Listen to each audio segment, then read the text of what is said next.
കഴിഞ്ഞ ഷോർട്സിൽ ഞാൻ പറഞ്ഞില്ലായിരുന്നു ഈ ഒരു മെറ്റീരിയൽ ഉപയോഗിച്ചിട്ടുള്ള സ്റ്റിച്ചിങ് വീഡിയോ ആയിട്ട് അടുത്ത വീഡിയോയിൽ കാണാം. ഇക്കാക്കയുടെ വർക്കും എൻ്റെ വർക്കും തമ്മിൽ യാതൊരു ബന്ധമില്ലെങ്കിലും ഞങ്ങൾ തമ്മിൽ ബന്ധിപ്പിക്കുന്ന ഏക ഒരു കോമൺ ടൂളാണ് ഇപ്പോൾ കണ്ടത്.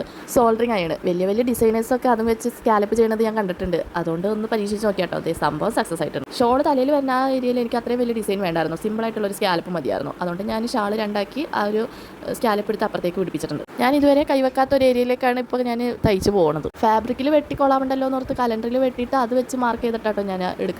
16 പാനൽ അനാർക്കലിയാണ് കേട്ടോ ഞാൻ തയ്ക്കാൻ പോണത്. ടോപ്പിനായിട്ട് എടുത്തിട്ടുള്ളത് 5 മീറ്ററാണ്.